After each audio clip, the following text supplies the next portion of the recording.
ఓం మహాగణాధిపతయే నమః. ఓం గురుభ్యో నమః. ఓం శ్రీమాత్రే నమః. పరమేశ్వర స్వరూపమైనటువంటి జ్యోతిష, వాస్తు మరియు ఇతర అనేకమైనటువంటి శాస్త్రములను మనకు అందించినటువంటి మహర్షులకి నమస్కారం. హయగ్రీవ హయగ్రీవ హయగ్రీవేతి యో వదేత్ తస్య నిస్సరతే వాణీ జహ్నుకన్యా ప్రవాహవత్.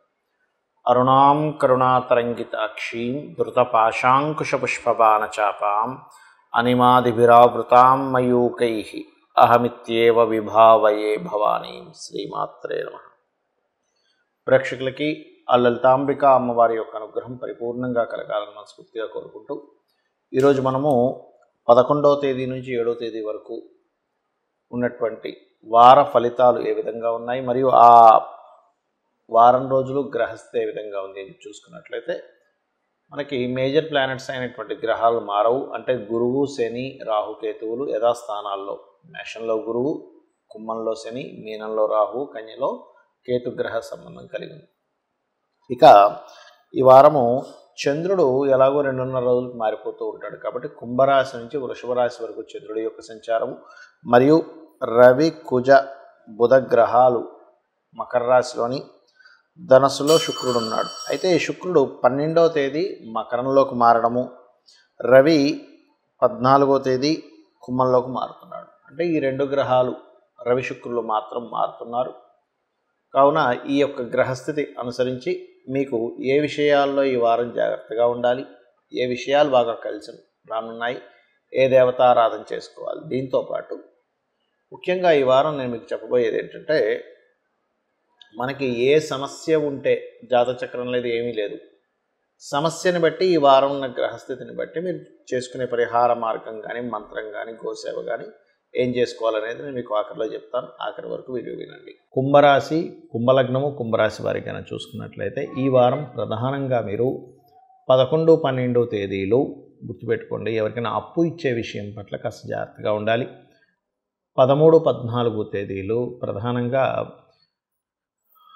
తల్లిగారితో చిన్నపాటి శత్రుత్వం, తల్లిగారి మూలంగా కుటుంబంలో చిన్న వాగ్వివాదాలు వచ్చే ఛాన్సెస్ కనిపిస్తున్నాయి. ఇక మీకు ఫైనాన్షియల్గా ఎలా ఉండబోతుంది? ఫైనాన్షియల్ గ్రోత్ చాలా చక్కగా ఉంది. అందులో ముఖ్యంగా భూమి, గృహము, వాహన సంబంధంగా ఫైనాన్షియల్ గ్రోత్ ఉంది. కొన్ని ఇన్వెస్ట్మెంట్స్, రకరకాల ఇన్వెస్ట్మెంట్స్ ఈ వారంలో మీరు చేస్తారనేటువంటి చాలా స్పష్టంగా గోచరిస్తుంది.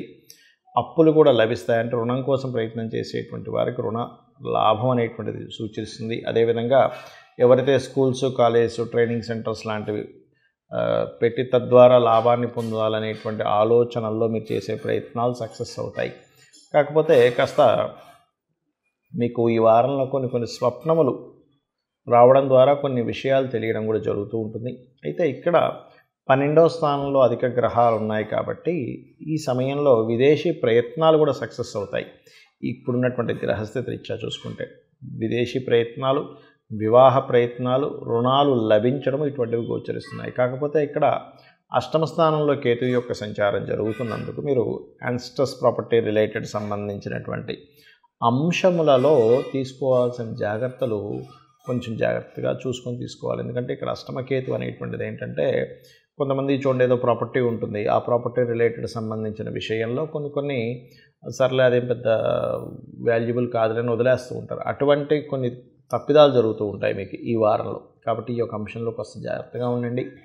ముఖ్యంగా ఈ 6వ అధిపతి రాశిలో సంచరిస్తూ శని, రాహు సంబంధంగా చంద్రుడి యొక్క సంచారం జరుగుతుంది కాబట్టి అప్పుల విషయంలో మాత్రం ఇస్తున్నా తీసుకున్నా కొంత జాగ్రత్త వహిస్తూ ఉండండి.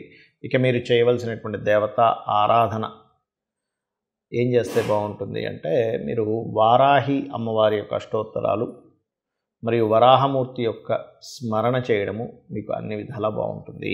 ఎవరికైనా జాతచక్రం లేదండి, డేట్ ఆఫ్ బర్త్, టైం ఏమీ తెలియదు, కానీ నా సమస్య ఇది, ఏం చేయాలి అంటే ఒక్కొక్కటిగా తీసుకుంటే కనుక, ప్రమోషన్స్ రావట్లేదు, నాకు ఏం చేయాలి అని ఇబ్బంది పడుతున్నటువంటి వారు ముఖ్యంగా నవగ్రహాల దగ్గరికి వెళ్ళి అక్కడ రవిగ్రహంతో పాటు శని, రాహుగ్రహాల దగ్గర కూడా దీపారాధన చేయండి. చేసి మీకు దగ్గరలో గోశాల కనుక ఉన్నట్లయితే గోవులకి పిడికెడు బెల్లము మరియు గోధుమ రవ్వ అంటారు, ఈ రెండింటిని తీసుకొని దేశీవాలి గోవుకి తినిపించండి. ఇక అదేవిధంగా కొంతమందికి ప్రమోషన్స్ కోసం చూస్తూ ఉంటారు. ఏమండి మాకు ప్రమోషన్ వస్తే బాగుండు అనేటువంటిది. ఇప్పుడు నేను చెప్పాను ప్రమోషన్స్ అంటే ప్రమోషన్తో పాటు ప్రదేశం మార్పు కోసం చూస్తూ ఉంటారు. అంటే ఏదైనా వేరే ప్రదేశానికి వెళ్ళాలి, ట్రాన్స్ఫర్ అవ్వాలి, మారాలి అనేటువంటిది చూస్తూ ఉంటారు. అటువంటి వారు ఏ పరిహార మార్గం చేసుకోవాలి? పెరుగన్నాన్ని ఒక 11 మందికి సరిపోయేంత పెరుగన్నాన్ని తయారు చేసి ఈశ్వరాలయంలో నైవేద్యంగా పెట్టి ప్యాక్స్లా కట్టైనా మీరు పంచవచ్చు. లేదు మీకు దగ్గరలో నవగ్రహ ఆలయం ఉన్నట్లయితే ప్రధానంగా పసుపు నీరు తీసుకొని చంద్ర, శని, రాహుగ్రహాల మీద అభిషేకంగా చేయండి. అదేవిధంగా మరి కొంతమందికి చూడండి భూ సంబంధించినటువంటి వివాదాలు ఇట్లాంటివి ఉంటూ ఉంటాయి.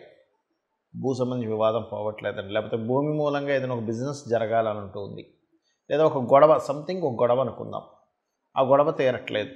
అప్పుడు చేయాల్సింది ఏమిటంటే ఈ వారం ప్రత్యేకంగా మీరు విష్ణు సహస్రనామాలు సూర్యభగవానుని చూస్తూ ఒక 10 నిమిషాల ముందు ఓం మిత్రాయ నమః అనేది చేయండి. చేసిన తర్వాత సూర్యుడిని చూస్తూ మీరు విష్ణు సహస్రనామాలు వినడం కానీ చదవడం కానీ చేయండి. ఒకవేళ చదవడం రాదు, వినండి కనీసం విష్ణు సహస్రనామాల్ని, సరిపోతుంది. అలాగే మరొక విషయం ఏంటంటే కొంతమందికి సంతాన సంబంధించినటువంటి ఇబ్బంది ఉంటూ ఉంటుంది. అటువంటి వారు చేయవలసింది ఏమిటి అంటే దిగంబర శ్రీపాదవల్లభ దిగంబర అనేటువంటి నామస్మరణతో పాటు ఓం దుర్గాయ నమః, ఓం దుమ్ దుర్గాయ నమః అనే నామస్మరణ చేయడం అన్ని విధాల ఉత్తమం. మరియు దీంతోపాటు గోవుకి అరటికాయలు తినిపించండి.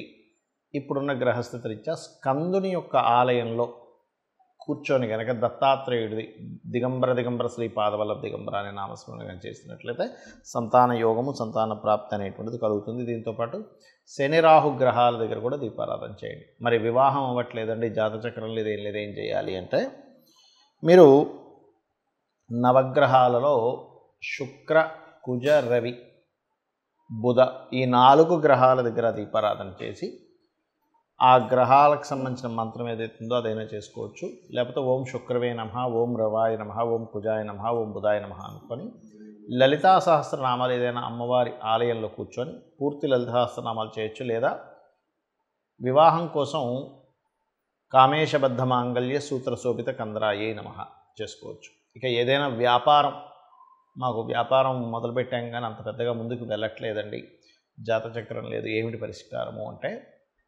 మీరు రావి చెట్టు ఉంటుంది, మనకి రావి చెట్టు చుట్టూ ప్రదక్షిణాలు చేసుకొని ఓం నమో నారాయణాయ అనే నామంతో ప్రదక్షిణం చేయండి. ఇదంతా ఈ వారానికి సంబంధించిన ఇప్పుడున్న గ్రహస్థితి బట్టి చెప్తున్నాను.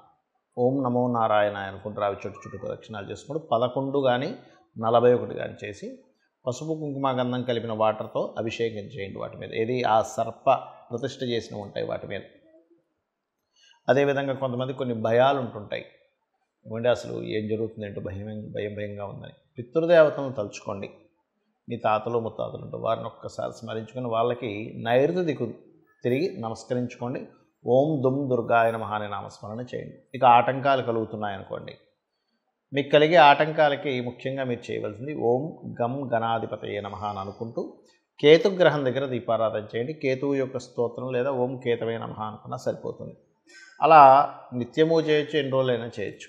ఇక మరొక విషయం ఏంటంటే రోగబారిన ఎక్కువగా పడుతున్నామండి, బాగా హెల్త్ ఇష్యూస్ వస్తున్నాయి అన్నప్పుడు లలితా సహస్రనామాల్లో ముఖ్యంగా నవగ్రహాల్లో శని, కేతు ఈ 2 గ్రహాల దగ్గర దీపారాధన చేసి మీరు చేయవలసింది ఏమిటి అంటే ఇక్కడ మీరు అర్థం చేసుకోండి, లలితా సహస్రనామాలలో ఓం సర్వవ్యాధి ప్రశమని సర్వమృత్యు నివారిణి అగ్రగణ్య అచింత్య రూప కలికల్మషనాశినియే నమః అనే నామస్మరణ చేయండి. అన్ని విధాలు బాగుంటుంది. ఇక చాలామందికి ఈ వార ఫలితాలు ఇవన్నీ ఎందుకు చెప్పుకుంటున్నాము, మరి దీనికి సంబంధించినటువంటి వార ఫలితాలే పనిచేస్తాయి, మాస ఫలితాలే పనిచేస్తాయి అనుకుంటూ ఉంటారు. కానీ అన్నిటికంటే ముఖ్యంగా మీ జన్మజాతక ఫలితాలు ఎక్కువగా పనిచేస్తాయి. ఎందుకంటే మీ యొక్క కర్మ, మీ పూర్వజన్మలో చేసుకున్న కర్మ అదే మీకు వెంట వస్తూ ఉంటుంది. కాబట్టి మీ జాతక చక్రంలో మీ తేదీ, నెల, సంవత్సరము, ప్రదేశము, సమయాన్ని బట్టి మీ లగ్నం ఏమిటి అనేటువంటిది ఉంటుంది. మీరు ఎందుకు ఎదగలేకపోతున్నారు, మీరు ఏ మార్గంలో వెళ్తే ధన సంపాదన ఉంటుంది, మీరు ఏ ప్రయత్నం చేస్తే మీకు సక్సెస్ అవుతుంది, మీ జన్మజాత చక్రరీత్యా ఏ దిశలో ఉంటే మంచిది, అన్ని దిశలు మంచివే కానీ ఏ దిశలో ఉంటే మంచిది, సంతాన అభివృద్ధి కానివ్వండి, వివాహము, వ్యాపారము, అదేవిధంగా వృత్తి, విదేశాలకు వెళ్ళడము, ఇవన్నీ కూడా మీ జన్మజాతకంలో ఉండేటువంటి కాంబినేషన్స్ని బట్టి ఉంటాయి. గుర్తుపెట్టుకోండి. చాలామందికి అసలు ఎప్పుడు వివాహం చేసుకోవాలి అనేది తెలియదు, రాంగ్ టైంలో చేసుకుని ఇబ్బంది పడుతూ ఉంటారు. ఎప్పుడు ఇన్వెస్ట్మెంట్స్ చేయాలో అర్థం కాదు. ఇన్వెస్ట్మెంట్స్ ప్లానెట్స్ ఎప్పుడైతే యాక్టివేషన్లో ఉంటే అప్పుడు ఇన్వెస్ట్మెంట్ చేస్తే బాగుంటుంది. అదేవిధంగా ఒక విషయం ఏంటంటే ఇక్కడ గమనించుకున్నట్లయితే మీరు ఒకటే గుర్తుపెట్టుకోండి, నవగ్రహాలు ఎప్పుడూ కూడా మనకి హాని చేయాలని ఉండవు. అవి వాటి పని అవి చేసుకుంటూ ఉంటాయి మన కర్మల్ని బట్టి. నవగ్రహాలను ఎప్పుడూ కూడా మనకు హాని చేస్తున్నాయనే భావన అస్సలు ఉండకూడదు. మనకి ప్రసన్నం వాటి అనుగ్రహం లేదు, అయ్యో వాటి అనుగ్రహం కావాలనుకొని మీరు నవగ్రహాల దగ్గరికి వెళ్ళి కనుక నమస్కరించుకున్నట్లయితే, అదేవిధంగా అమ్మవారి యొక్క ఆరాధన లలితా సహస్రనామాలు కనుక నిత్యము కనుక చేసినట్లయితే ఖచ్చితంగా మీ యొక్క తలరాతను అమ్మవారు మార్చి మీ ప్రయత్నాన్ని సఫలీకృతం చేస్తుంది. శ్రీమాత్రే నమః.